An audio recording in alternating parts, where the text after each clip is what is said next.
तेणु आज जेन गोटे समस्त भितर गोटे मिथ आसी राज्य सरकार ओडिशा दिवस करदे उत्कल दिवस के तेणु कला दिवस बंद हो एटा भूल कथा।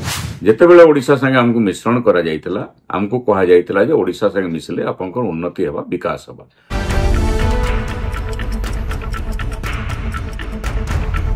ओडिशा दिवस घोषणा करवाटा राज्य सरकार को से धन्यवाद है, किंतु ओडिशा दिवस के उत्कल दिवस संगे आम संपर्क नहीं नो।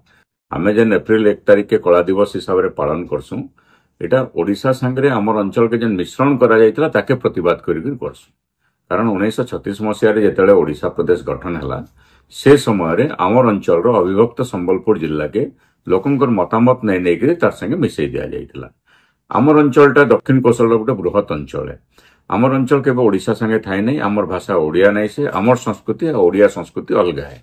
तेणु ओडिशा संगे मिसाबार कौन सी यथार्थता नहीं थी, किंतु 36 मसीह आमर गोटे अंश के मिसई दिगला। 48 मसीह गडजात मिश्रण समय बाकी अंश के मिसई दिगला। जितेबाला ओडिशा संगे आमको मिश्रण करा जाइतिला आमको कहा जाइतिला जे ओडिशा संगे मिसले आपनकर उन्नति हेबा विकास हेबा, किंतु 36 मसीह बोलून कि 48 मसीह बोलून एते वर्ष भितर एते दशंधि गलान आमर विकास हेबार बदल विनाश होइछे। आमर जल जमीन जंगल लुंठन होइछे, आमर बृहत मानव संपदा के अवहेला प्रदर्शन करा जाइछे, आमर अंचल लोकंकर लिविंग स्टैंडर्ड कमतेल जाइछे, गरीबी सीमा रेखा तले बहुत लोक वर्तमान आइछन, युवक मान छात्र मान भविष्य अंधार होइछे, तांकर लगी शिक्षार व्यवस्था नहीं न, कर्म निजुक्तिर सुजोग नहीं न, जहाँ किसी सुजोग अच्छे से सब बाहर युवक पाउछन। आमर अंचल गला 5 वर्ष भितर 300 रु अधिका चाषी आत्महत्या कलेन, प्रति वर्ष लक्ष लक्ष लोक दादन खटी जाउछन। ई अंचल मातृ शिशु मृत्यु हार देशर सबुतु अधिका होइछे। विभिन्न प्रकार अखाद्य खाइके लोक मरुछन, अनाहार मृत्युर शिकार होउछन, पिला बिक्री अंचल रे होउछे। सबु प्रकार मानविक समस्या रे हमको पकई दियागला ओडिशा संगे मिसई करी। तेणु आमर माटी तले भी हजार हजार कोटी टंकार संपत्ति अच्छी, माटी उपरे भी संपत्ति अच्छी। एते संपत्तिर मालिकाना है थाईकरी एवं जेते जनपद थिला भारत वर्ष रे प्राचीन जनपद थिला सेत्रु सबुत्रु समृद्धशाली जनपद थिला दक्षिण कोसल। गोटे समृद्धशाली जनपदर अधिवासी हेकरी आमर माटी तले संपत्ति थाईकरी माटी उपरे संपत्ति थाईकरी आज भारत वर्ष सबुत्रु गरीबतम अंचल आमर कोसलांचल हेइछे, कारण हमको ओडिशा संगे मिसा जाइछे। आज पर्यंत आमर भाषा के संविधान 8 शेड्यूल स्थानित नहीं करागला। आज पर्यंत ओडिशार द्वितीय भाषार मर्यादा ताके नहीं दिगला। आमर नुआखाई पुष्पनी रे आवश्यक मर्यादा नहीं दिया, छुट्टी कैलेंडर पुष्पनी के स्थानित नहीं करा, आमर संस्कृति के अवहेला करागला, आमर इतिहास लिखन नहीं करागला। रामचंद्र मल्लिक जे बृहत कोशल इतिहास लिखिते ताके स्टेट आर्काइव से ध्वंस कर दिगला।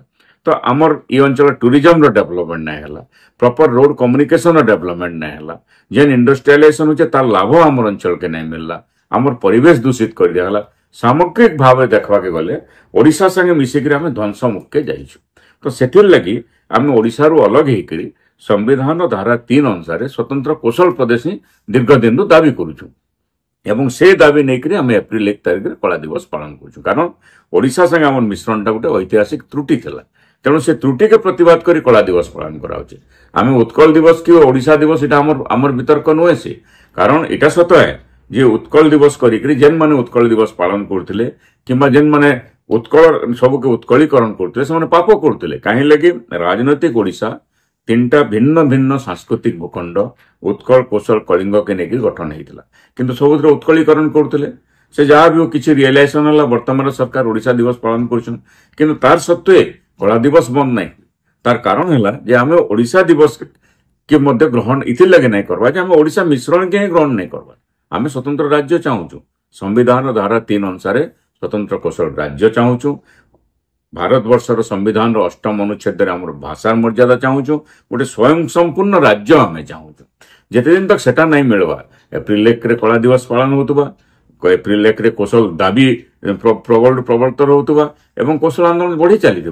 तेणु आज जेन गोटे समस्त भितर गोटे मिथ आसी राज्य सरकार ओडिशा दिवस करदे उत्कल दिवस के तेणु कला दिवस बंद हो एटा भूल कथा। कला दिवस एप्रिल 1 पालन होगा। विभिन्न जगह सब संगठन को आह्वान करा जाउछे, जेन माने मातृभूमि लगी वास्तव में समर्पित सांगठनिक बैनर ऊर्ध्व के आसिक मातृभूमि मुक्ति लगी, ये अंचल लोकों स्वाधिकार लगी, ये अंचल स्वाभिमान लगी समस्ते एप्रिल 1 कला दिवस पालन करी कला दिवस संगे संगे ମୁଁ ସମସ୍ତଙ୍କୁ ଆହ୍ୱାନ କରୁଛେ ଯେ କୌଶଳ ମୁକ୍ତି ଶପଥ ଦିବସ ସେଦିନ ପାଳନ କରୁନ୍, କୌଶଳ ଶପଥ ସଂଘର୍ଷ ଶପଥ ଦିବସ ସେଦିନ ପାଳନ କରୁନ୍ ସମସ୍ତେ, ଏବଂ ସେଦିନ ସମସ୍ତେ ଶପଥ ନଉନ୍ ଯେ ରାଜ୍ୟ ହାସଲ ନାଇଁ ହେଲା ପର୍ଯ୍ୟନ୍ତ ଆମେ ଯେ ଯେନ୍ ରାଜନୈତିକ ଦଳରେ ଥାଉ, ଯେ ଯେନ୍ ବିଚାରଧାରାରେ ଥାଉ, ଆମର ଲଢ଼େଇ ଆମେ ଜାରି ରଖୁ।